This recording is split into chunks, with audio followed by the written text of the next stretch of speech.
and gentlemen, welcome to... Sorry, I need a little sip. You didn't get me one.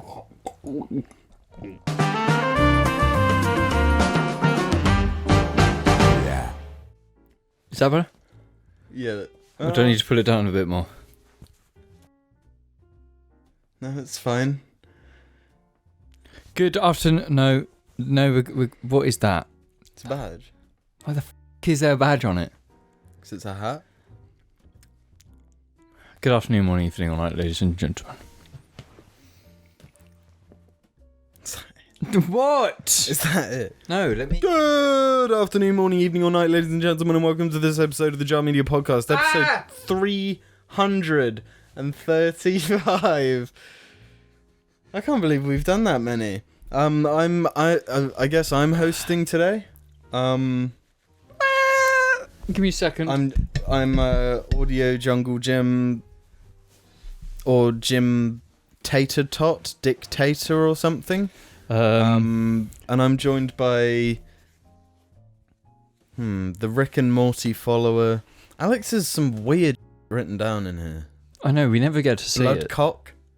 No, Bloodcock makes sense. Yeah, we had that discussion. Yep. So you're Bloodcock. Yep. Can you just iterate that you're Bloodcock? Hello, ladies and gentlemen. I am Bloodcock. Thank you. Before we get too deep into the show, by progressing any further, I just want to shout out the patrons over at Patreon. It's the right way around, isn't it? Patrons at Patreon. The patrons at Patreon. Yes. Thank you to them. Thank all of you for allowing us to exist, essentially. Making the audio versions of the show possible over on iTunes and Spotify, and it's very nice when you give us reviews on there as well. Yeah, say nice things about me. Yeah. Please. Yeah. So, people might have noticed Notice what? that a certain third member is not here today. Yeah. Do we tell the viewers and listeners? Yeah, and this combines with housekeeping. Because He's definitely been keeping house. Well, the house is gonna need a clean after the state of things. But someone said last episode in a comment. Yeah. Gingan Gooey said this episode is diarrhea flavored. That episode wasn't. This episode, however, this episode is more than diarrhea flavored. Yeah. Last episode was like an essence of diarrhea. And this time the rear is here. It's here. The rear is here. And one of us is out. Yeah. Out for the rear. His rear is dire situation. Diabolical rear, and he is what's his day, like 4? Huh? Day 4 of it's day 3 or 4 of non-stop like leaving a tap on. Yeah. You know, you forget to turn the tap off. He looks pale. He's like becoming hollowed. Yeah. Hollowed. Yeah, his essence of life has been drained. Yeah, and is currently draining. Yeah. Into the toilet. So he's not here. We don't know when he's going to be here. Send thoughts and prayers to my dear brother. He had a REA salad. Make this clear. He had a salad. He dared to eat a salad. And this is his repercussions. Yeah. Meanwhile, you exist off of croissants and like dirt. Yeah. Dog stomach. Yeah. Just go outside, eat some grass every so often, vomit. You're fine. Is vomit better than REA?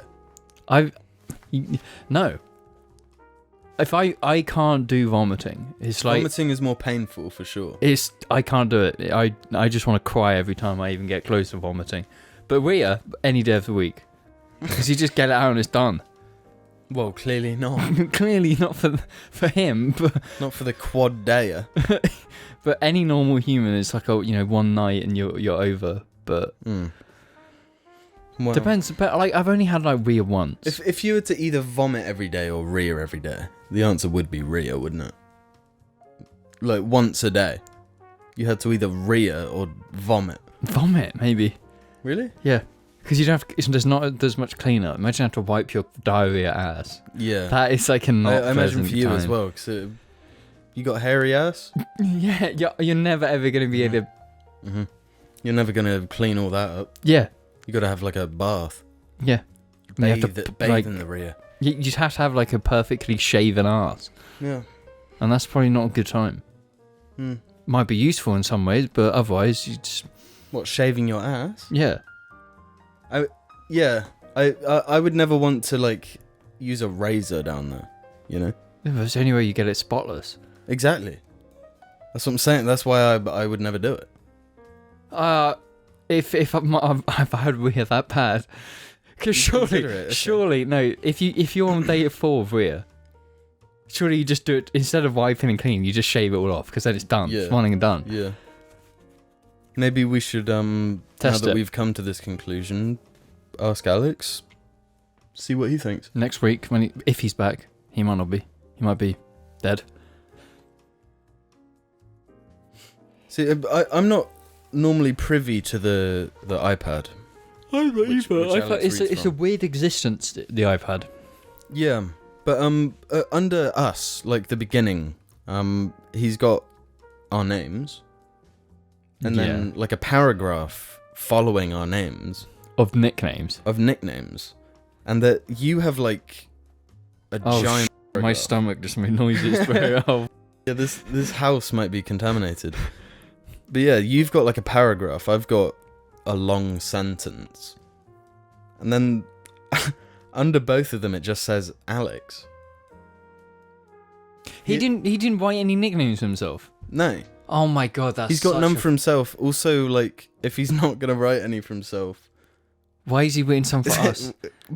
No, but why does he need to write his own name? Is he gonna forget? Maybe he's got dementia all along, and he sometimes just needs to be reminded of his name. Yeah, let us know if diarrhea is a consequence of dementia. I'm not Any sure jar about that. scientists, medical students, please let us know. Speaking of why do people have to have such difficult names? No, show me the name. Show me. I don't understand. No, I'm going to do it. I'm going to do it, and it's going to be good. You didn't need to get a better English result than me at secondary school. Yeah, but you don't need to read to be good at English. Well, I can only read. Bronwyn. Show me the name. Riley. Do you need my help? No, it says Bronwyn Riley 9677. Thanks for. Who said I'm a neuroscience jarling. Oh. I'm partway through a PhD in neurophysiology. Jesus Christ. This guy's got some I've been brains. listening to the cast since high school, lol. That's crazy. I think we can take some credit for that. That's all the diarrhea conversations have influenced their decisions on career path. Yeah, let's see how the brain can affect diarrhea. Because it would explain Alex's constant thoughts about diarrhea. People don't get that we'd just be doing nothing and Alex would just say, "We are building, diarrhea building." It's like a constant part of his life. Yeah, everything is like building towards, like this whole time it's come up to this. This is the end game. Alex's end game. Yeah. All that weird conversation this is it. The diarrhea is built. Yeah. You could say. But you said fainting twice in 7 months could be normal. But it depends on the severity and context, really. Of course, if you're worried, talk to a doctor. Blah, blah, blah. He said stay epic. I have actually thought about it since we had that conversation, and there's like blood sugar levels or like. Well, yeah, there's so many things it could be. You look up what can cause you to faint, and it's just like, I don't know, you could stub your toe and just pass out. But have you gone to a doctor? I've tried. This is the state of NHS the in NHS the UK. In the UK, our National Health Service. What I would say, as I've said multiple times, is private healthcare is doing now while you can. Yeah, but I don't want to support that industry. But there's no way. Our government's failed the. Then if I got like a tumour or something, then so be it. You shouldn't have that attitude. Why? It's Boris's fault. Yeah, but Boris is Not okay. If you want to, protest, Who? boys. It's a bit late for that, Brev. Cliff Racer _ said, unironically and unapologetically glad to have rediscovered Jar through shorts. I think that's awesome. That's exactly what we want. That's the exact reason we're, Yeah, and I think sellouts. I think I doubted the ability for our conversations to be compacted into. See, I understood that. That's how I got it. Is that knowing that what we talk about is so easy to adapt into a short. I just never saw it in us, but you didn't see it wrong. in us because we've been doing that for so long. We've been shorts farming for years. Before shorts were a thing, we were short farming. How were we short farming? Everything we did was like perfect for YouTube Shorts, but the technology wasn't there. We were like Andrew Tate before Andrew Tate. Yeah. Are you allowed to say that without being demonetized? Oh, I don't know. To be fair, I don't really know. Last one for housekeeping. From Atomic Catacombs. I won't read the whole comment, but I will say that he said that he specifically loves you, I believe. And I think I got that in the wrong. Whatever. He's the Swindonite, right? The Swindonian? Yeah. And he saw I'm sorry you're from Swindon. Yeah. My condolences. It's a shithole. But he's asking about the cinema that's closed down. Yes, the Empire in Swindon is long gone. Apparently, it wasn't like it was closing down. It just suddenly had to be closed. Yeah. Like, people had booked tickets turning up to the cinema. And it's just closed down. Being turned away. Well, not even that. It was just, gone. Wiped off the face. Which is sad, because I've got good memories of that cinema. It was quite a nice one. I mean, there's KFC. It was the best local cinema. Yeah. And you had Frankie and Benny's. It was always like, as a kid, you go to Frankie and Benny's. But apparently, Frankie and Benny's, which generally is quite a chain, but now their business is gone because of Empire. Yeah, well, everything around there, there's nothing in that area of Swindon. No. Apart from, the 9th McDonald's. You'd go there for Empire, and then you'd get KFC or food. It's sad to see, because it is a place in dire need of amenities, and as Atomic Catacombs has mentioned, it's Swindon is he saw us there, because we saw Avengers Endgame there. Oh, yeah. That's true. So it's a little nugget of Jar lore that's now dead. What we should do vanished. is we should buy it and make it the Jar IRL studio. You can walk into the foyer and there'll be Jar merch. We can put the cinema screen on the floor.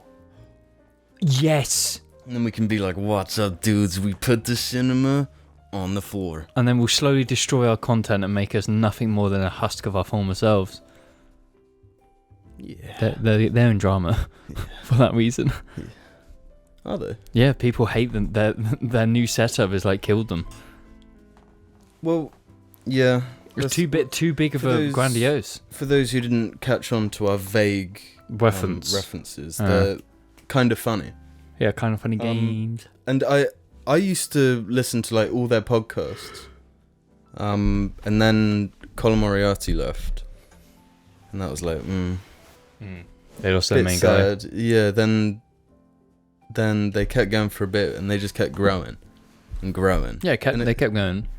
And then I find with a lot of podcasts and stuff, when the main people start disappearing and they're having to fill in those spots, exchanged for other people. It never really. It was about these people and their interactions. It wasn't about just the show existing for the sake of it existing. Yeah, so if Alex had diarrhea and then we got Randy on, it's not the same. Yeah. It'd be just a bit of a husk of a podcast, Yeah, because his presence would make us uncomfortable. Yep. We can't be our true selves amongst some practically stranger, You know? Yeah. Yeah. Yeah. Yeah. Yeah. On the subject of Rhea, I can feel something building, bro. Do you think you've caught it from being in this house? This house, there's like an aroma.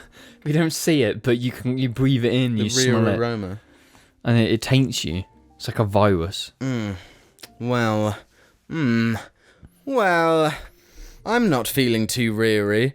Not yet. Not you. You are more extreme than Alex in a few ways. Well, in terms of what? Indulgent, like over. Not, Alex is pretty bad. In terms of what? Like gooning, like going in on like a whole bag of like shower-sized Maltesers. I've had my time doing that. I don't know. I can't do it so much anymore. Alex though. Yeah, he likes the odd goon.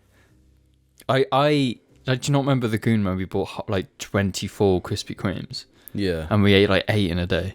Yeah. Not just a day. We ate 8 Krispy Kreme donuts in like an evening. Yeah, like I would probably say within an hour, I managed to down 8 of those bad boys. Yeah. And now horrible feeling. Terrible, but yeah, yummy. They are yummy. They're very good donuts. I didn't know they sold Dunkin' Donuts here. Where? Co-op. No, they won't be real though, will they? No, they're genuine Dunkin' Donuts. They're not probably good, but they do sell Dunkin' Donuts. But they're called Dunkin' Donuts. Yeah. There's like that. I associate Dunkin' Donuts. Don't tell me with The Simpsons. No, with like mini ring donuts that you can buy from like Sainsbury's with like you would dip them in like the sauce. ones that came in like the box. Yeah, they're never in a bag, they're in a box. And you eat like 2 of them and they dry your mouth out. They were really, really. Yeah, like they like dehydrate you as much as REA. It explains it. They cause it. Yeah. And they dry you out, ready for the REA. So your REA isn't too severe. Boom. I think one last thing we'll do before going to the mid-break. I don't know how long we've been recording because... like 15 minutes. Nah, come on. No, Jamie... No, this is a chunky thing. Oh, is it? No. r/jar media asked... Our Reddit asked. r_/_jar media asked us. That's Alex's fake account. Come on. Probably. All of these probably are. He said, I reckon it's been a while since we've had a recent watching, listening, playing discussion from the boys. Oh. Well, I'm afraid you don't have the boys. You have some boy. Boy you have with an E. Not boy with an S, boy with an E. You have a minor amount of BOYES. Boys. Boys. No, we haven't had one of these in a while. No, we haven't. And I think one of the ones we've been joint playing as of late, kind of got back into it almost, is a little nice, cute little indie game called Risk of Rain 2. It's, I was hoping you'd bring this up. I'm kind of gooned on it at the moment. Yeah. Because we played it back in the day, like a year ago, if not more. I think it was more like 2 years ago. And, there was a lot less content, a lot less variety, but, they've constantly added to it over time. There's been like DLCs and whatnot. And jumping into it now, it's like, it's an instant hook. It's got perfect difficulty. Yeah. It's really satisfying. Co-op, PvE. Like roguelike. Just doing those ones. I think it's on that level with Hades, where it can be sort of your entry point to the genre of roguelike. Yeah, I'd never played a roguelike before this, but playing it, I get it. Yeah. I really do. Yeah, there's that hook of like, you're chasing the high of just a good run. Yeah. And when you get that good one, it's like just the most fun shit. Yeah, we're really enjoying that. And the soundtrack is great. Yeah. I love the graphic style. It's kind of cute. It's a cute game. It is cute.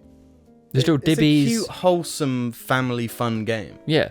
And it's quite easy. Like there's a like a learning curve, but it is quite an easy game to just jump in and be like, okay, I get this. Yeah. Because there's no failure isn't failure. No. Like if if failing is like, I mean, more games should do this really, but when you implement failure as more of a mechanic than like a roadblock, it feels less punishing, you know? Yeah, it's just like, oh shit, I died. Yeah. And then you sit there and you time chicken. to go again. Yeah. You're just hyped all the time, and there's very little like downtime. Yeah, you know when you play like COD now, you're sat there for about half the time you're playing. You're sat in lobbies and shit. Or you're watching kill cams because they're artificially changing your damage to make you more addicted. Yeah, exactly. Like, it's just like old school gaming. No bullshit, no microtransactions. You buy it, you pick it up, you play. Yeah. You get new characters by doing X or Y challenges in the game. Exactly. Yeah, and skins and stuff. There's no packs and trash. It's just old school game. Pure. And it's great. Yeah. Pure. It's essence. It's got that old school gaming essence. Yes, sir. Yes, sir. It's great, and I would definitely recommend if you can get it on sale, just pick it up. It's pretty cheap as is. Yeah, and it's 2 GB. You can run it on literally anything. Mm-hmm. Besides, I get 40 FPS sometimes, but your PC is like 30 years old. The PC I have is a beast. Like, it is a beast. It keeps on trucking. I don't know how. As it were. Like, it's like half the case is dismantled, and I have a fan blowing into it. But it keeps working. It just keeps going. Well, yeah, get your money's worth. And for what I paid for that PC, I've got my money's worth. Like £8. Yeah. Editing PC, it's been like abused all its life, and I'm not abusing it. I'm giving it love. I'm taking giving it little kisses on its when it's trying to push that 50 frames. Yeah. I'm going for 51. Have you watched any more interesting movies? You're quite the movie goer. Well, yeah, this is like the great like turn in Jar Law is going from being a bitch to being a person who actually enjoys movies. Yeah, a cinephile. A cinephobic. I don't like movies.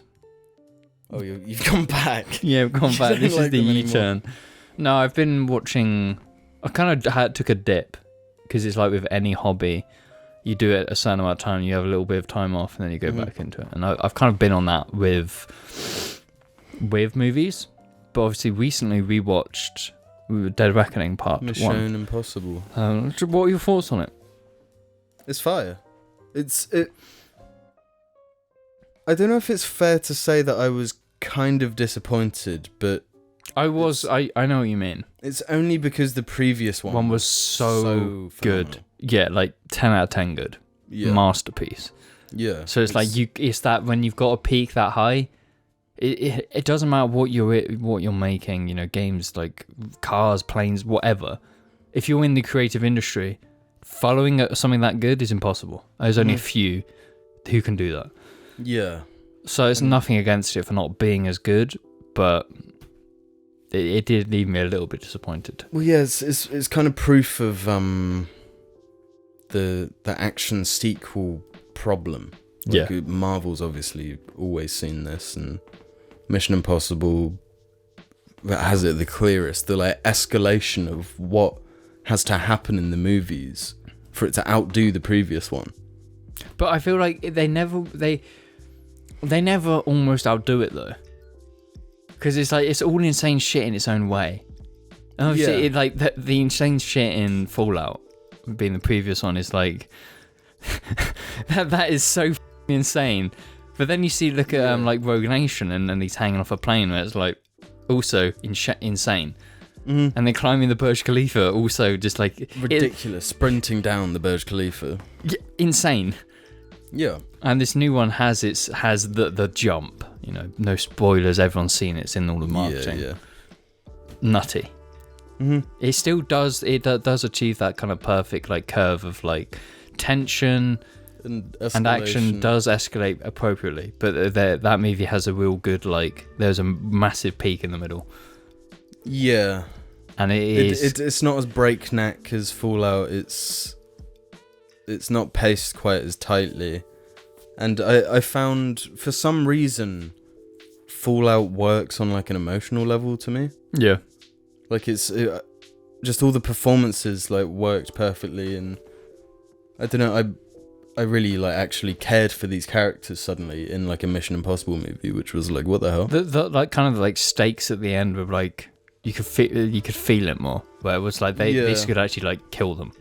Mm-hmm. And then it was like the perfect amount of time each of them have had like in the story, from like Ghost Protocol to that. Yeah, I think the like placement of the characters all being in this sort of danger zone, and they all kind of think it's like, we've done a lot of impossible missions, but this one just seems kind of ridiculous. What did I say that sounds like Siri? I hate this bitch. But at the same time, that movie perfectly managed Ethan's like actual one weakness. Mm-hmm. So it ramps that up in the end, and that's why Fallout is what it is. Yeah, the stakes just keep rising. But Dead Reckoning doesn't have that. Yeah, and the impending doom is less like direct and in front of you. Yeah, no, that's the one thing. It's like the threat is almost not a threat. Like the one thing about Fallout is it's like the most easy understandable nuke. Yeah. Nuking water area. Right. That no matter who it is, everyone can understand how huge and dangerous that is. Mm-hmm. But like this one, the entity, it's like I don't actually know why it's going to be dangerous, you know. Like I do get it on more of like a potential danger. It's not dangerous yet, but it will be. Yeah, and for the stakes more don't sort of espionage-y in that way. But the stakes you don't actually feel as tense for the stakes, because it's like you don't know what the stakes are. Yeah. Yes, it's there's a big difference between saying like there's a bomb going off in 5 minutes and like, if we don't get this, something could happen. Yeah. Yeah. Something will happen down the line if we fail. And like the consequences could be worse on the second thing, but the lack of like immediate consequence, tangible like stakes. Yeah, I think it just makes it less impactful. But all of that said, it still rocks. Yeah, like I think the humor worked way more in the latest one. Yeah, because of like Fallout being so like stakey. Almost couldn't have that humor. It didn't. Yeah, I don't remember that movie really making me laugh at any points. Whereas the latest one, Dead Reckoning. Yeah, Dead Reckoning Part 1. I forget all the names. Yeah, the humor genuinely worked, and like it's easy to do now, but actually just using Tom Cruise running as a joke, like it is a punchline to a joke in this film. Yeah, and it's like it doesn't detract from the scene, but it's just a funny little like, yeah, we get it, you know. And it's like humor done the right way, not the Marvel way. Yeah.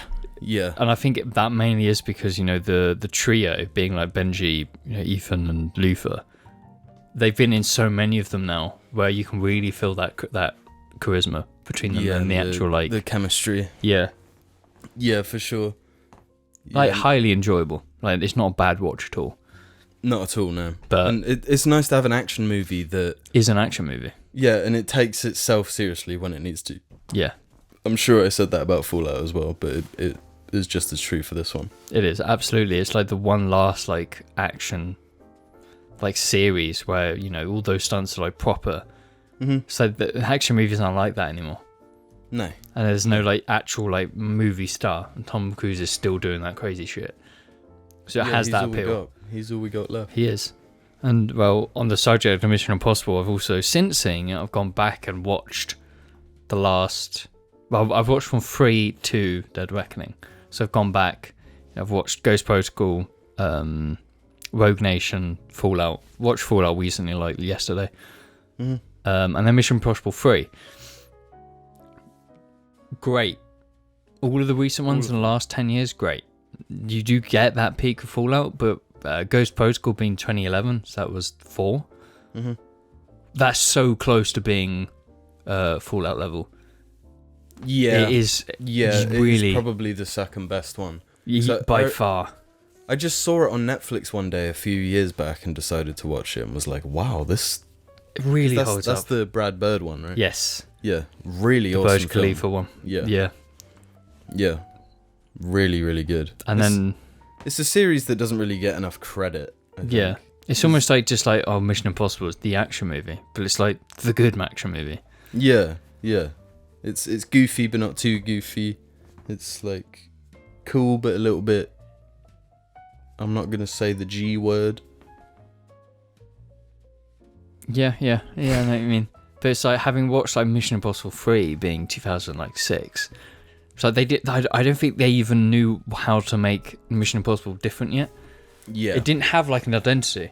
Mm-hmm. So all the action stuff is like the most slocky, kind of predictable action stuff. But it had like little bits there where they kind of knew where the formula was, and I think that's why the follow-up was that good. They were discovering the formula. They were. And they found it in Ghost Protocol. Yeah, and that movie, phenomenal.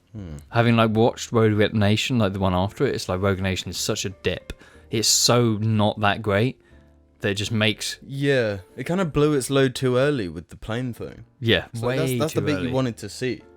Yeah. You know, and you wanted a lot of stuff to be riding on that. And then it happens right at the beginning and it's just like some side quest. Yeah, and then the whole like underwater bit, like impressive that Tom Cruise did that, but it's like not nearly as interesting. Yeah, underwater stuff doesn't really do it for me in like video games or movies. Music's normally good though, underwater music. Bum ba-dum bum. But Mission Impossible movies, great watch. Always recommend them. They're just fun. I can't speak for the first two. I've not seen them. I've not seen the John Woo one. I saw the first one. I'm not sure Oh my Siri, else I can help with. shut the up. It actually came up with the words saying "shut the up," and then it just. I'm sorry. No, she's done. Oh, You've just upset GBT. The entity. oh, no, Entity, I'm sorry. Did I ever mention? I don't think I ever actually talked about how I did we ever talk about John Woo films? I think you did. I've obviously not seen any. That's the one thing I want you to watch is those films. Yeah, and I want Because to. it's like it's so perfect. You love Max Payne. Mm-hmm. Max Payne owes everything to John Woo films. Yeah. It was directly inspired By Bullet. See the thing with movies like this is that there's no easy way to access them. There is. But I mean, like, For us, when I there just is. want to watch a movie, I want to be able to go on one of the things I'm already paying money for Yes. and just access it. Which you can. One of them's on Amazon. You just got to buy it. It's a microtransaction within the service. Yeah, But I've seen, like, I guess I did mention that I was watching like Hong Kong films, and I've watched a fair few of them. Like I've seen Infernal Affairs being like the original Departed, but significantly better, hugely better. Seen all the Woo films. I've seen a few others, but like the Woo films are very good. And if anyone can watch them, they should absolutely watch the Woo films because they are just like the most extreme action, the best action. There's like one shot in Hard Boiled. It's like a one shot scene. One of the best ever in cinematic history by such a mile. It's insane. But always, I'd actually recommend anyone to watch those films. Yeah, I want to. My personal favourite is Bullet in the Head. Just like the movie he did before Hard Boiled. And it's a Vietnam movie, but it's a gangster movie. It's like everything, but it's like really emotional. And it had me. It had me at the end. I was like crying. The crazy action? Yeah, in Vietnam. So it's like another level of it. But really great. Yeah, I have a soft spot for the Woo films. Mm. And I reckon you've got a pretty good gauge on what I like, and I reckon I would like it from everything you've said. Hey, Alex liked like it. them. Yeah. Which says a lot. Yeah. So I need to like have a movie holiday or something. Yeah, just a holiday in general, to be fair. Yeah, true. I'm a sleepy guy needs a holiday. Yeah, I need a holiday too, to be fair. It's like you look like you're in on holiday already. Yeah, in Solomon in Uncharted 3 or something. Yeah. Sully. Did you say Solomon? Yeah, I did. I have no idea why that came to my mind. Suleiman. No, I need a holiday. It's like, I don't know. This is probably my most toxic, like, workplace opinion. And it's just like, My view is you want to get to the end of June having taken no holiday. Yeah, that is toxic AF. But you haven't done that. I've had like 1 or 2 days this year so far. No, you've had more than that, bro. But the reason is like if you can get through that first 6 months of disgusting hell, cold and miserable shit, and then you got to the last part of the year, you've got a full month's worth of holiday. There's a lot of holiday you can take off. You can really space it out. So if you start getting to like August with no holiday, you can start taking like 4-day weeks constantly, and that's good. When you're hitting like October and it's like a 4-day week every week. But then the problem there is you go back in January having done that for so long, and then it's a full week for so long, and then it's like extra crushing. But yeah, my toxic work. Well, I mean, I've kind of done a similar thing because I had a holiday in January. I had 1 week off in May, but I've got like loads left. I think I've got 10 days, 10, 15 days. But I've got like of Amsterdam. You know, the jar meme Amsterdam, going to Amsterdam. You're not gonna. No, you say this, I am going. You said you weren't going. That's because I was going to go to Poland. I'm not going to Poland anymore. I couldn't afford the tickets. So I'm going to Amsterdam. I'm going to Amsterdam for 10 days by myself. No, don't look at me. No. You can come. Why aren't you going with me to Amsterdam? We can do shrooms. No, I never want to see James on shrooms. That would be a scary man.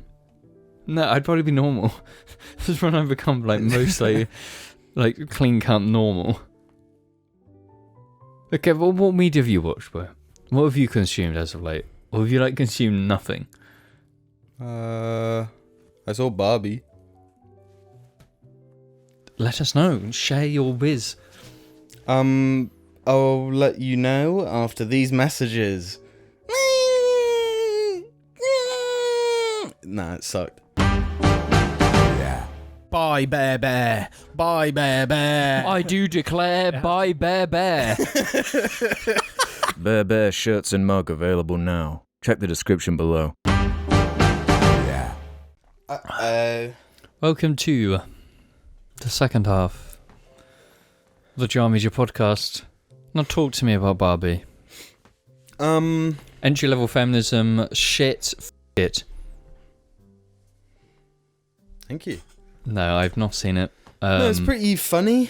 Ryan Gosling. Perfect casting. Yeah.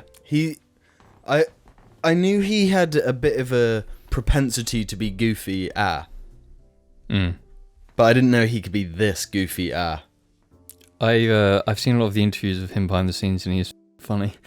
Yeah, he's a funny man. He's like, he's seen all this meme like stuff online about him, and he's just kind of like, he's embraced it to a certain level, yeah.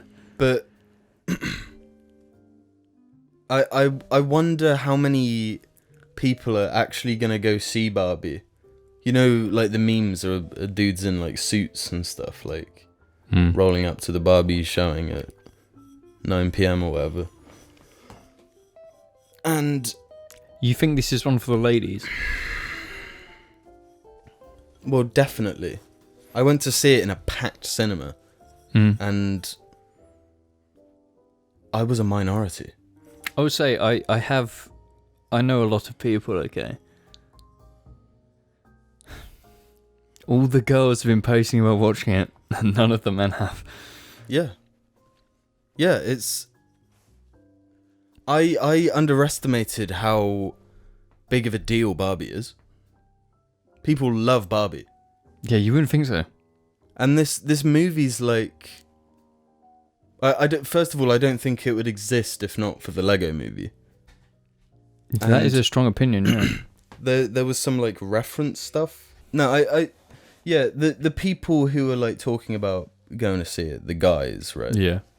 Are they going to watch it? I think a lot of these people think it's like just a Barbie film, you know? You know, like those animated Barbie films. Yeah.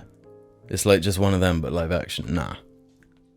This movie is a deconstruction of what Barbie is. What Barbie means. So is it really the only thing that can rival the deconstruction of that anime?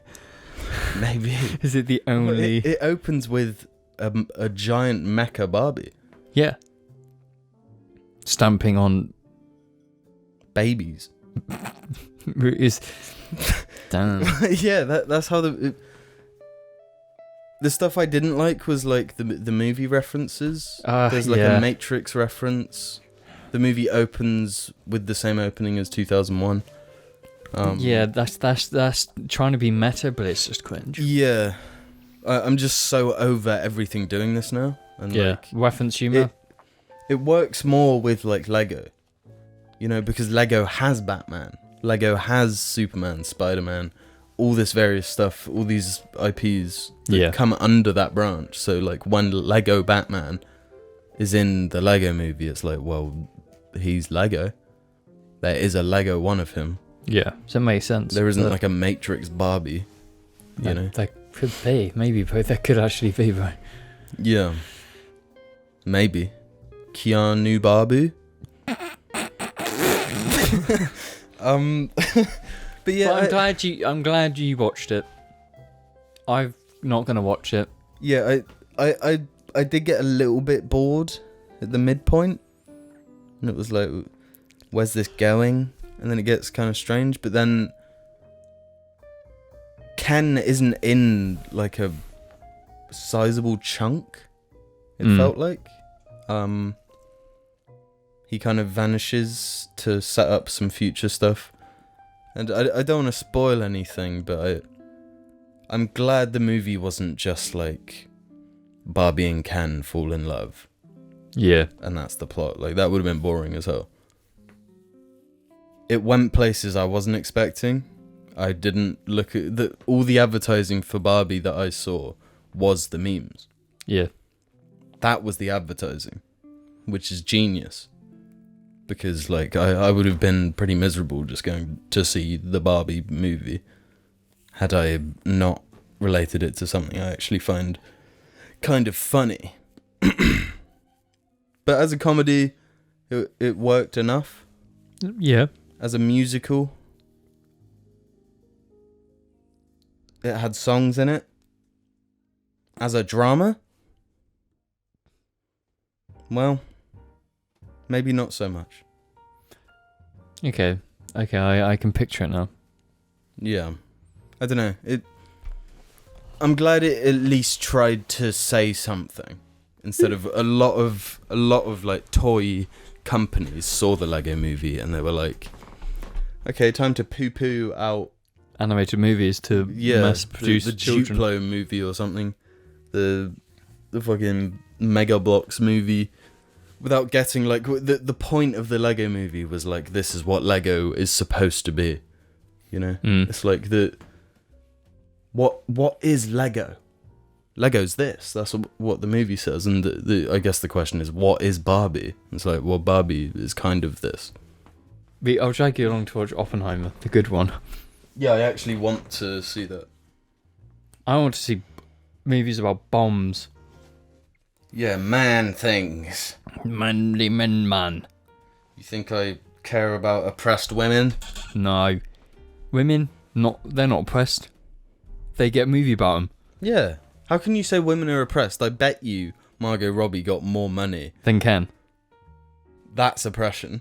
Yeah, that is oppression. Jesus, bro. We're laying it down today. Yeah. Okay.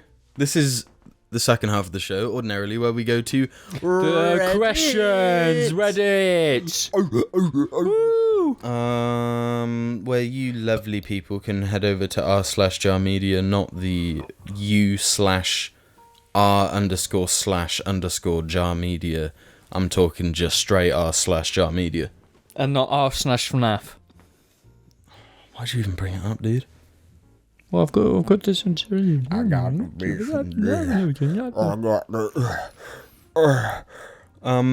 So Squid Oodle says, serial killer here. Question for the Jar lads. What are your 3 favourite albums you've each listened to this past year? Oh, this past year is a difficult one, but I will. You know what? I'll shoot my shot into my Spotify and see what albums. The thing is, I don't really listen to albums. I do. I'm not going to answer this question so much as albums from this year, but albums I've been listening to. Yeah, And straight out the bat, it's Freddie Gibbs' album from last year. What is its name? SSS. Sold Separately. Yeah, fun album. Unbelievably good. It has his best song on it by like a considerable margin. So that has been on repeat. Well, sticking to like rap, I've been listening to Killer Mike's Michael. I've not listened to any of Killer Mike's new stuff. It goes pretty hard. I really like it. It's he's got some fire flows, dude. He's got some sick AF beats, my guy.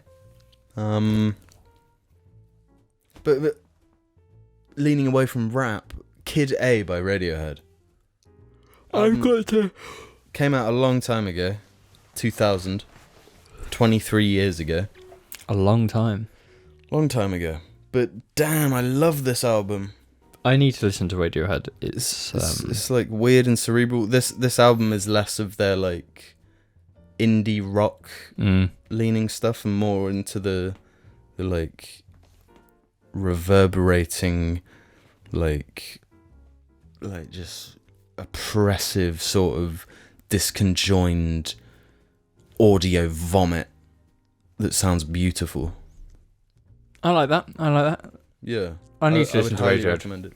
I have been meaning to listen to. You should. I think you're edgy and quirky enough. I am absolutely edgy and maybe quirky enough for it. I would say so. And album number 3.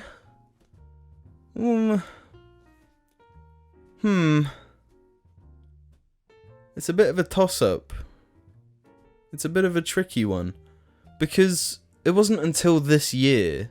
Yeah. Although the album came out last year, this year, Mr. Morale and the Big Steppers, Kendrick Lamar's latest debut. Beautiful. Incredible. I've listened to it like twice and it is... 10 out of 10 album. It's Genuinely. very good. Every time I listen to it, I like it more. You know? Because it didn't hit that hard for me the first time. It hit hardest for me the first time. Really? Yeah. So you've just got a better brain than me? No, so I was almost disappointed at first. Oh, talk about Big Steppers. Hello, Beanie. Little beautiful baby Billy just walked in. The Big Stepper. The Big Stepper just stepped in. Hey, dummy, though. But yeah, that Kendrick album, I need to go back and listen to it at some point, but it's still a very good album. And I'm going to have to be a bit different here. And because I don't really listen to albums, and as of late, as mentioned on the last cast about SoundCloud, I've been going into DJ sets, and this actually ties into the second half of this question. Follow on for James.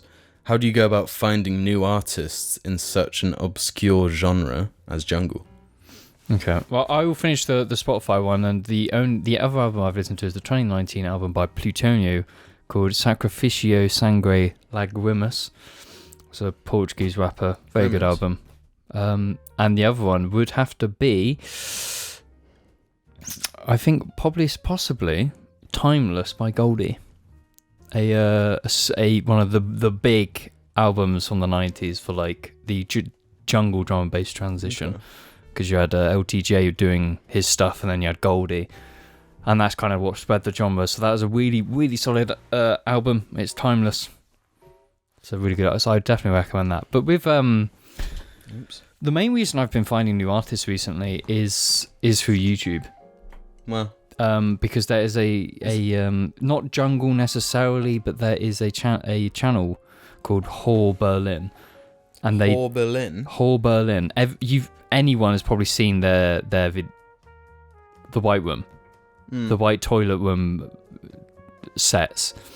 That's how I found a lot of artists, and I'm finding them. I'm finding more of their sets, and then finding people they've done with, and it spirals. Because it's like if there's an artist you like who's collabed with someone, it's very likely you might also like their stuff. Them out, yeah. So it kind of like keeps going on. But the lucky thing for jungle especially is that I knew someone in college who was a big junglist. So he would just like send me multiple messages about check this one out. And that's where I found like Goldie, Groove Rider. And then through that, I always knew of LTJ Bukem through just finding his stuff on Spotify, and then I went on YouTube and I found his famous like DJ sets, Logical Progressions being one of a stellar one, and then it's like kind of carried on from there. LTJ Bukem has unbelievable sets, and you can find them on Spotify, on YouTube. But it's like if you want good jungle, that is good jungle. That is good shit. And a lot of this you can't find on Spotify. No, because it's like there's like the licensing. Yeah. Billy is currently trying to steal her cat feed out of the box.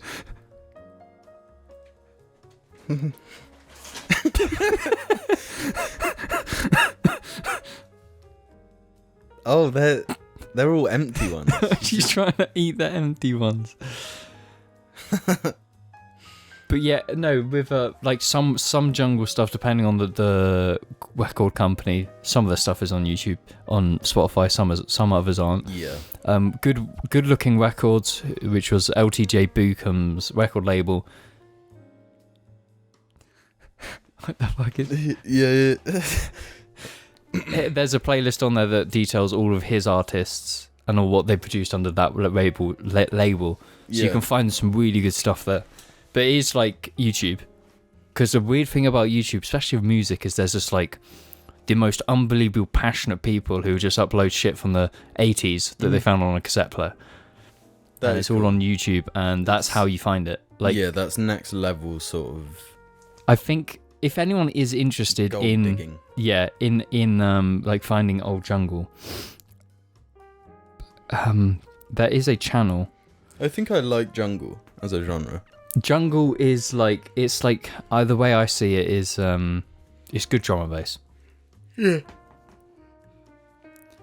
Jungle is massive. So there is a channel.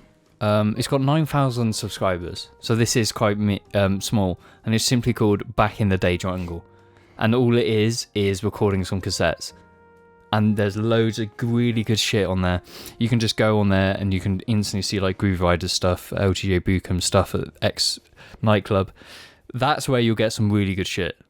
So you like find an artist there, you go through and you'll constantly get recommended that other sets. That's how you find really good stuff. That's what I've been doing. His LTJ Bukem's recording called Heat, really good, really, really good. So definitely recommend that. I can talk about jungle for fucking hours. Yeah, it's one of. You've got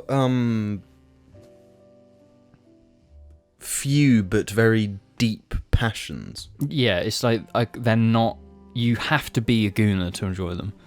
Yeah, you can't like. There's no way to enjoy old jungle without being like hyper obsessed. There's no way you can. Yeah, because you can't access it. Yeah, there's no way. Putting in that hours. You've got to have like a gateway, and then boom. Like one of the early, not early, but one of the things that kind of really started this jungle like obsession is there was a simple YouTube video called SoundCloud Underground Jungle Playlist, and there's an anime girl in the picture, and I watched that and it was like this shit slaps, and then boom.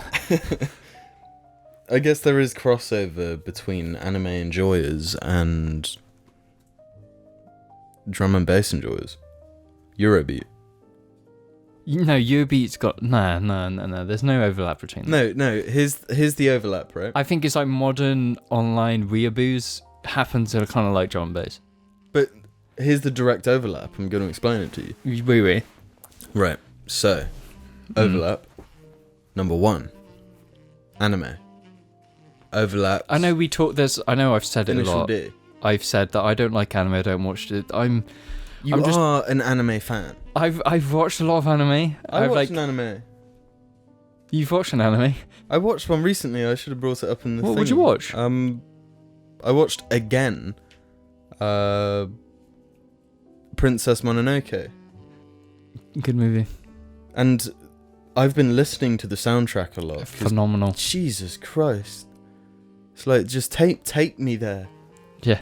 I want to be in the woods, with those monkey guys. Yeah. The chimps or whatever. Do they have chimps in Japan? Yeah, but I'm a weeb. It's like obvious. It's like weeb, but I'm not a weeb. You're an otaku. No, I wouldn't call myself an otaku because it's like culture, like speaking. And when you call someone a weeb, it's because they think they know everything about Japan. So I'm a car guy. Yeah, and I happen to know a lot about Japan because of car stuff and the way it is there. This is the overlap to me. I think car stuff with initial D in that. And in Japanese culture with like drifting being invented and stuff, there's an overlap there. Yeah, absolutely. Right. Hence why I own a Japanese car. Exactly. It's the main thing in my life. And I associate a lot of car guys in the UK with drum and bass. Yeah. Back in the day, you think the early 2000s, when there was drum and bass was huge, all the drum and bass ravers would have like modified Peugeots and Citroens. Yeah. There is an overlap. I do get that. So I think that's how you can kind of connect the dots to get jungle enjoyer, anime enjoyer, car guy. There has to be the trio.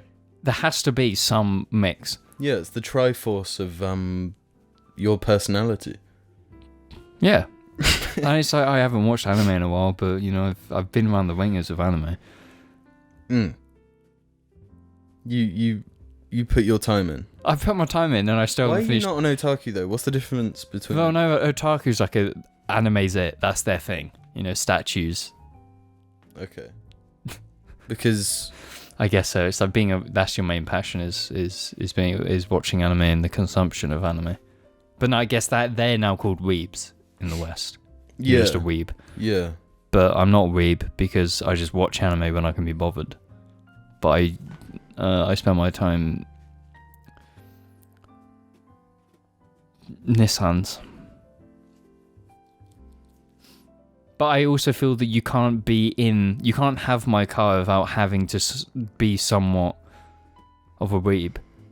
Because I have to get information from Japanese websites. I have to be able to know how to browse them. What have you done? Nothing. I just had a really interesting... Here we go. I really want to ask this. It kind of links to anime. Yeah. Part of it, anyway. What would you rather get tattooed on your back? Deadpool fighting Venom? Any Evangelion character? Evangelion... Or... #restore the Snyderverse. Well, the mechs in Evangelion are characters. Having a cool mech tattoo is by far the best. It's got to be on your back. You can make an Eva mech look cool on your back. You can't make the Snyderverse or fucking Venom look cool. But you could do Snyderverse really tiny. Well, I guess it's got to be visible. Yeah, it's a full back tattoo. I think I would go for the Evangelion character. You can make them cool. You can easily make a really cool mech tattoo.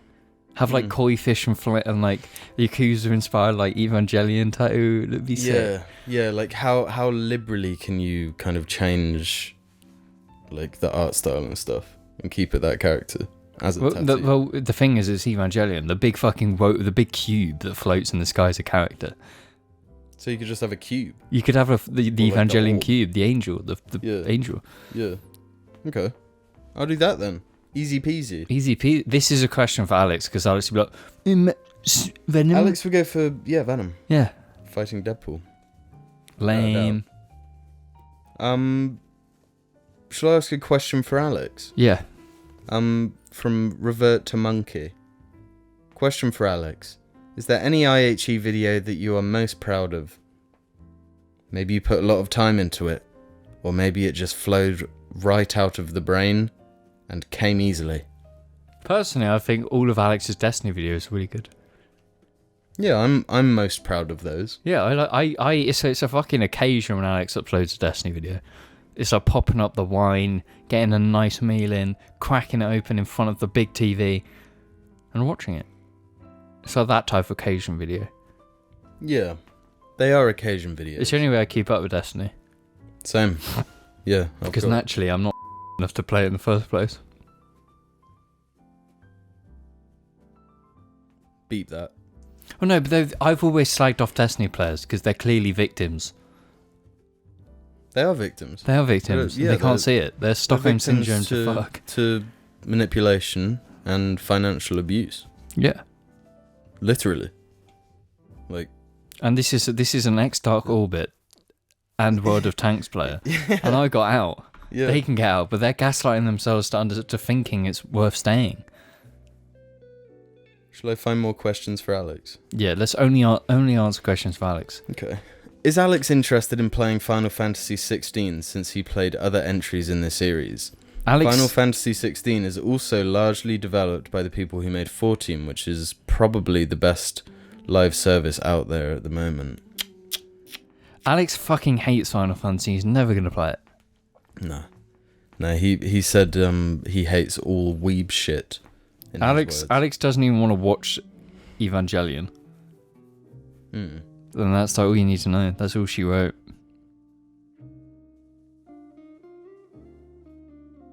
Imagine complaining that that's not glass. Why should the back of your phone be glass? Because the Google Pixel 7, 11, I don't fucking know anymore. The big fancy one has glass on the back. Yeah. But the actual processors and shit in the phone is the same. You're paying an extra £200 for the glass on the back. What does the glass on the back do? It's glass on the back. That's literally it's just to make glass. It look a certain way. Yeah, but if you throw this on the floor, guaranteed this won't explode. Yeah, because my last one exploded because I threw it on the floor too hard. That'll do it. Speaking of throwing things on the floor really hard, More Drama 4470 has a story for us. A story? Yeah. Is it story time? My mouth's a bit gunged up, so I do apologise for my enunciation, and I'm about an age 6 reading level. So let me just have a little bit of a slap and we'll get to reading More Drama 4470's little story time for us. I love Evangelion. Genuinely. Do you know what's the crazy thing about Evangelion? Do you know what country fucking loves it? Russia. Mexico. Really? All the Evangelion memes are in Spanish. They fucking love Evangelion. I don't know why. Yeah, it's interesting how just certain cultures find certain animes really intriguing. Yeah. You know? Like Evangelion, come on. Yeah. Doesn't make any sense. Evangelion. So, More Drama story time. Hey Jar, I have a story to tell.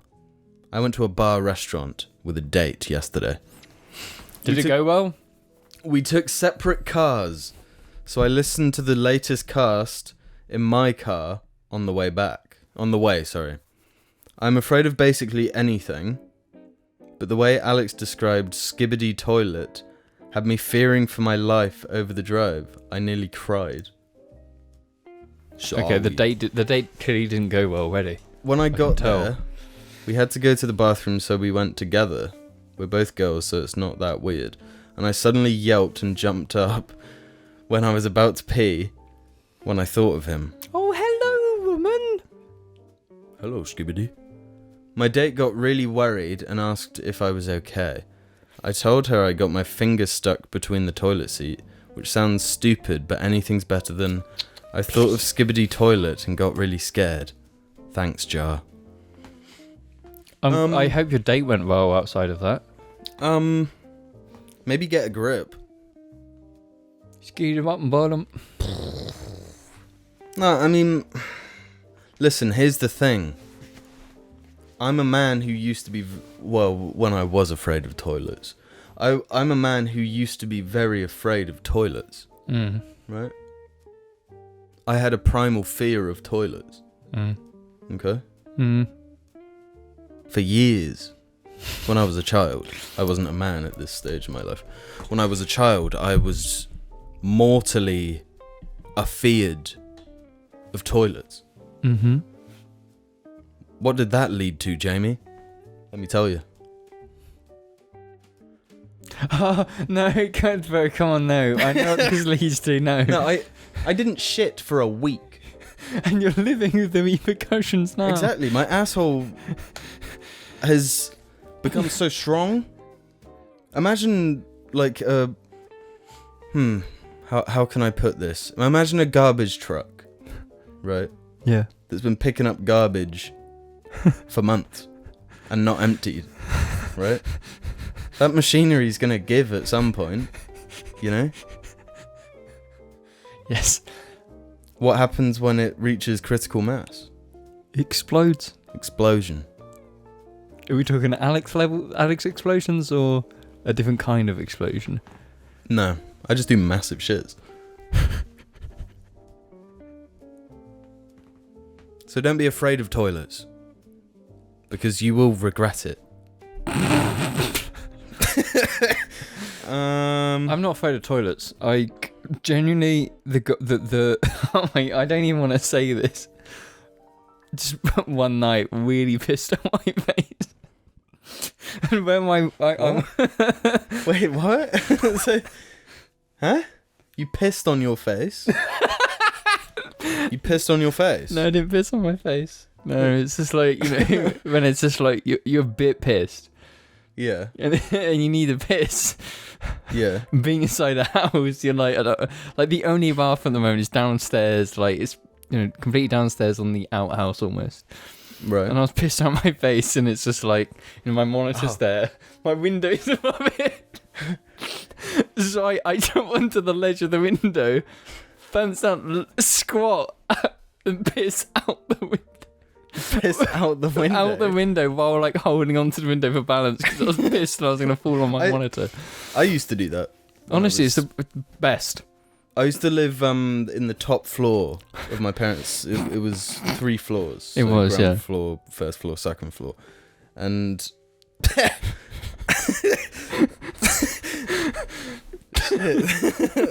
another memory just came back. So it meant because I lived up there, I had to go downstairs to go to the toilet. Yeah, and sometimes I was like, nah, fuck that. To be fair, that was the shortest journey. Very steep stairs. Yeah, okay, dangerous stairs. I've fallen down them a few times. We all have. Yeah, scary stairs. So if it was just a little piss, I'd be like, fuck it, I'm gonna piss out the window. One time I did this, and my mum was a smoker at the time, and she'd gone into the back garden, and I'd pissed out the window, and then like 2 minutes go by, I'm back in bed, and I hear someone coming up the stairs, and I'm like, uh-oh. And she opens my door and she's like, did you just pour something out your window? And I was like, nope. I fucking pissed on her without. She doesn't know to this day.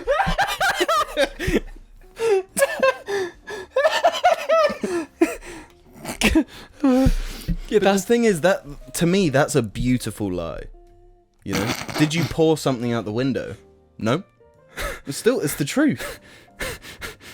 I didn't pour something out the window. You pissed out the window I instead. pissed out the window. It's different. What would you do if you actually told your mum at the time you were pissing? I don't know, but you know, it's like that image of like she found the piss drawer. You know, kids do lazy shit like that. You know? Yeah. It's like, wait, I got a drawer here, nothing in it. I can piss in it. No, but see, how did you position yourself to piss out the window? Did you just stand and aim high? I'd have to like get on my tiptoes and kind of like lean against the window because my windows didn't open all that much. They didn't, yeah. So I had to kind of like poke my dick through the window and then like just hold it in position and. See, because where mine is, it's like the windowsill is quite high up compared to the floor. So it's quite a large jump. Yeah. So I couldn't stand. I had to be on the ledge. It was a really thin ledge, and it was just like squatting down with your hips out the window in the most dodgy position. And I just found it really funny. It is funny. There's something. I think it's a masculine trait to enjoy pissing in places, you know? Like, when I have to pee on a walk in the woods, you know? It's like... There's something about it. It's like a dopamine. nice moment. Yeah. Yeah. And it's like when you're pissed, you piss more, and then it's like more ways to piss. Yeah. Because your brain will just be like, do that. Yeah. Piss brain is like... especially loves to piss. Maybe that's why they call it that. Yeah, being pissed. But yeah, the funny piss story. I'm sorry we ruined your meal or your sex. Yeah. Not our fault. No bitches. Damn. See, there's another story here that is about a date with a girl that I don't know if I should. What is it? Just because I mentioned dating last time, so people are like, "Oh, let's talk about date." Now that you've brought that up, okay. Grave Walker has a little question. He said, going off of what James shortly brought up in the intro about doing online dating, how do the Jar Boys feel about online dating in general? It's like the only way to do it now. Grave Walker thinks it's very bizarre so many people have to rely on online dating to find relationships, as talking and immediately going on dates with complete strangers isn't natural. But where else do you meet people? Right? There's no sense of community anymore, no natural way to meet and develop organic relationships with people outside of school and work. It's hard not to feel atomized and reliant on parasocial media. Well, very interesting perspective there. Well, when you go on these dating sites and whatnot, you just kind of message and you feel out the vibe, and then you go on a date, and then that's when you start knowing each other, and then maybe you go on like multiple dates, and that's when it starts. It's still an organic, natural way. It's just like the way you get there is maybe not so much. Yeah, it's the beginning sort of stage that's most different, and much more upfront than I think in history. Yeah. Because, it kind of used to be about, like, swathing your way... In a pub. In a pub or a nightclub. I mean, this stuff obviously still happens. Or like, anywhere. I think that's where a lot of, sort of, men's aggressively, like... flirtatious behavior comes from. Yeah, it's like there wasn't a situation, there wasn't a way for women to directly say I'm into you or not into you before, like the swipe thing. There's no like, oh, I gotta figure out if this person is baseline attracted to me. Yeah, but swiping left or right is like baseline, you're good looking. Yeah. Or they like you. Yeah. They like your vibe. You have really nice fingers. Mustache. Yeah. Loads. Yeah. Loads.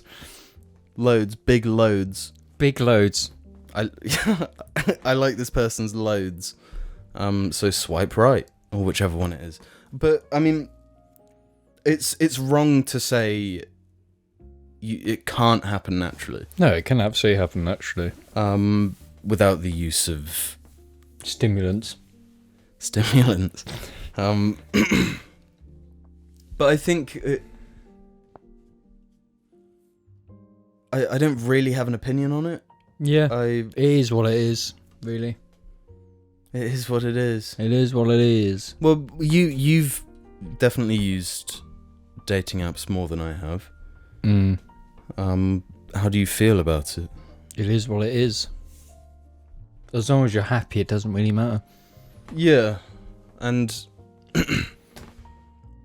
because it's relatively young tech. Dating apps have been around a while now, to be fair. Yeah, dating websites and stuff, but like there was a stigma before. Yeah. That was like, oh, you guys met on a dating website? Yeah, so you're the loser because you can't meet someone normally. Loser. And now the majority of people do. Yeah, it's the norm. Via well, you met in person? Fucking loser. Yeah. I'm a fucking schlub who can't get bitches on Tinder? That's me. Sorry.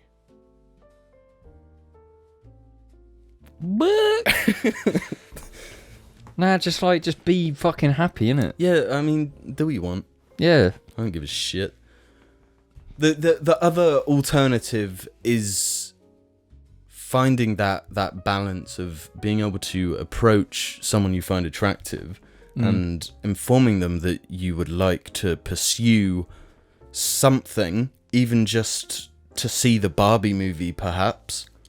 That's a good one. That's a good idea. You remind me of Barbie. Do you want to go see it? Can I be your can? I could be your can. So, like, there's one free for the gentlemen and ladies out there on the prowl. But yeah, it's a very much a balancing act, because if you're someone who's like quite overly repulsive, you might not succeed. Yeah, if you don't want to frighten people. Yeah. So it's don't send them stuff about Andrew Tate, I guess. That's kind of probably not. Yeah. Just be nice. Yeah. And whiz yourself up. Yeah, get rizzed up. Go to the Turkish barber. You know? Yeah. Ask to borrow some Turkish riz. Some. The gunk under my fingernails has a really peculiar smell. Does it taste nice? Is it oil? Yeah, it is oily in nature. I don't know what though. Ow! Billy is cute. I like cats. Should we stay on the dating thing? 'Cause we got another. What the fuck? Yeah, if they want. Whizzed up, shorty. So, Bridgewalker Acrosser. I like that name. Good name. Has a little story for us. Hi, Jar. Went on a date with a girl that I met briefly, then talked on Instagram.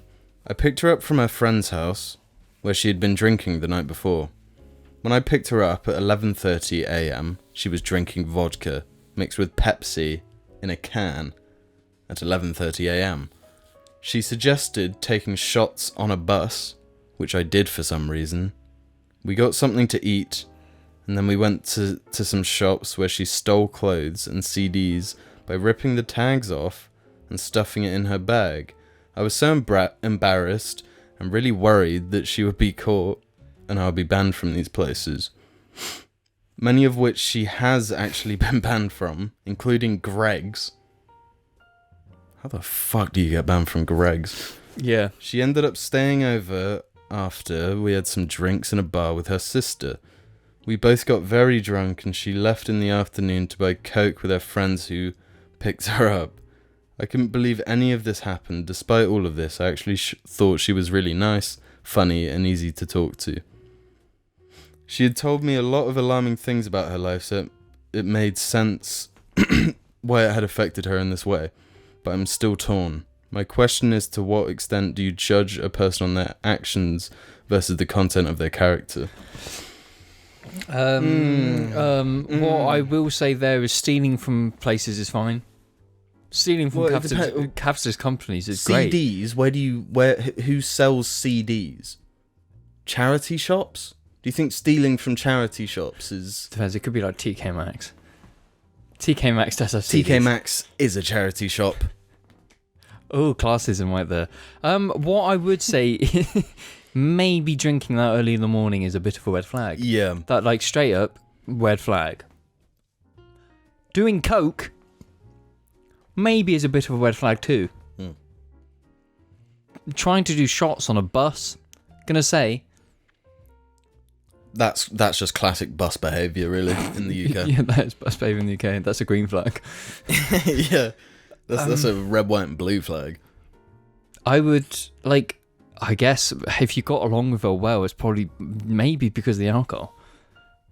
Yeah. Because that lubes up and slippery slopes, like, any awkwardness is, like, instantly gone. Yeah. You know, I've, It's like, gone on liquid dates confidence. Yeah. But if you've noticed red flags this early, and you can instantly tell the red flags, then that's all you need to know, and it's don't pursue it. Yeah, because like you can't expect to change someone else's behavior, and I would argue there isn't much of a difference between the contents of someone's character and their actions. What good is someone being lovely to everyone and saying really nice things and being cuddly and lovely, but they've got a family of 4 chained up in their basement? You know? Yes. As what's her name?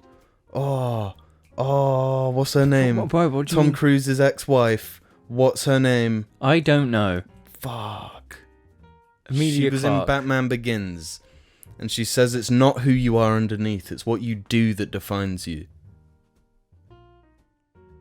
I would just say if you've noticed red flags this early, then maybe. Yeah. Like, this if is I a was first going- date thing. If I was going on a date and they were drinking alcohol at 11 o'clock, I'd be like, I can tell where this goes and I'm not interested. Yeah, but it Because also depends daytime what you drinking, man. want. Yeah. It depends what you want from a relationship. If you want like a crazy friend, If you want problems, always. Maybe. yeah. But otherwise, if you want someone to settle down with and buy a cottagecore cottage, Yeah. Maybe not. and keep little sheeps, And have a cute dog. and a little Felix. But if you want to go out in a blaze of glory, I guess, yeah. Yeah, The red flags are green flags.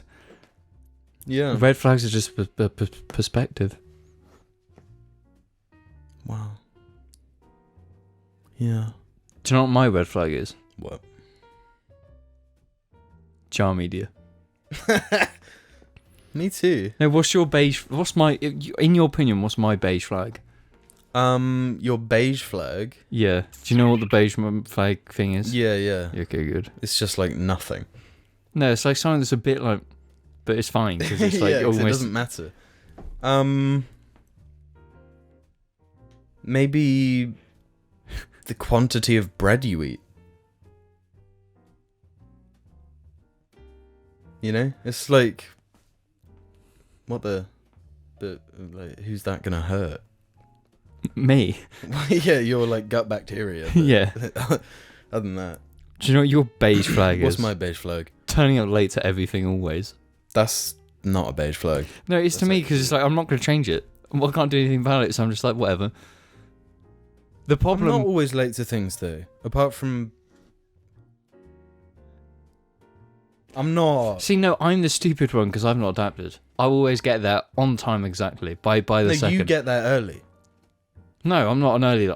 I'm always on Okay, time. who was at the cafe first yesterday? No. This is jar miscommunication because I said I'm gonna go there for 10 o'clock. Yeah, you did and say then 10 o'clock, but I was there first. Then you like messaged me at like 9:20, like why aren't you here? And I'm like, what? No, I was just like, You could turn up. yeah, like hurry up, I'm bored now. I'm here. And then I had to like walk out of bed being a bit sloppy, I kind of function in like a autistic way. No, I do stuff as it needs doing. Instead of I'm very much afraid of the future, so I don't think about it. You know? You're afraid of the future. Yeah, I think the future is terrifying. And you know, when your head is trying to think about what happens if I do this, which multiverse does I it don't even does think it lead to? no, I don't think like no. The thing that you thinking about could cause splits in the multiverse. Just do it. Just don't think about it and do it. No, but like Don't think about anything you do ever. That's what I'm saying. I try to do now. No, but don't stop yourself from doing things by thinking. If there's a bad decision you can make it. This is the Just don't opposite to think what we about were it. just saying to the person. No, that's In the different. previous question. No, that's different. We're not talking about dating. We're talking about just bad decisions. Like dating an alcoholic.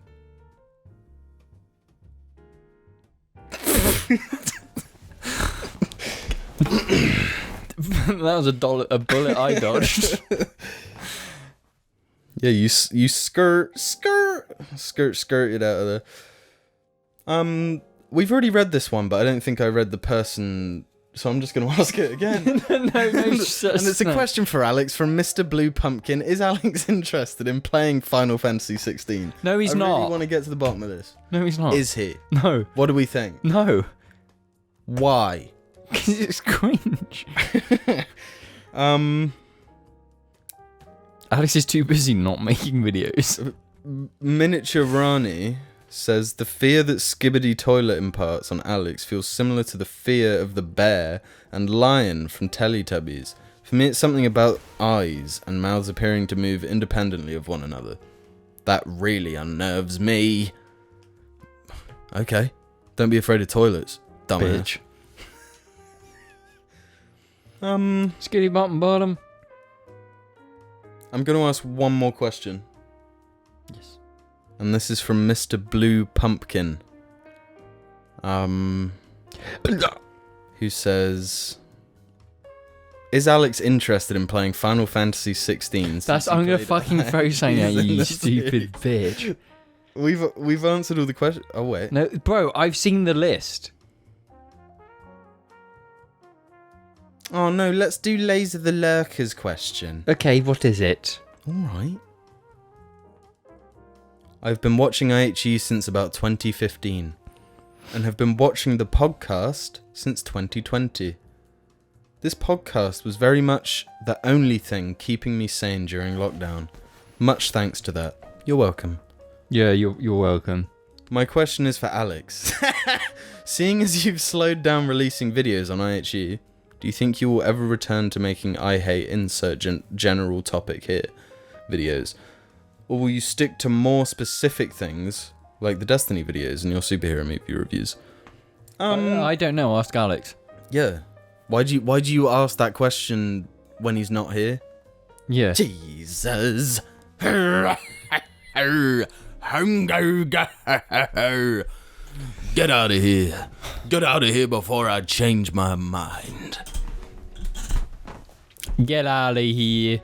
Thank you all for watching this episode of the JAR Media Podcast. We would very much appreciate if you liked, subscribed, disliked, and smacked And maybe that bell. commented. If you leave a fucking comment, we might be nice to you. Yeah, leave comments. Otherwise, like Don't ever ask Alex questions. Don't ask Alex questions because ever. he gets diarrhea and he just gives up. We don't give up. When have I ever been ill? Huh? I got toothache right now. Yeah, I've always got toothache. I need some little time me off work because my heady hurt. Ooh, I'm Alex in post, adding little bits and removing bits to censor you. I bet Fucking that's not big gonna brother. make it. No, absolutely not. Big brother Alex. He literally is the oppressive fucking thing in George Orwell's famous movie, 1986. 1985? 1985. Alex is George Orwell from that movie. Alex is big brother. He censors me. Ooh, James, you say so many things that can get us cancelled. Okay, good. Why is there an empty wine bottle on the cast? Yeah, I was looking at that. Is this what Alex does? He just sits here and drinks wine. Yeah. Why do you think he's got REA?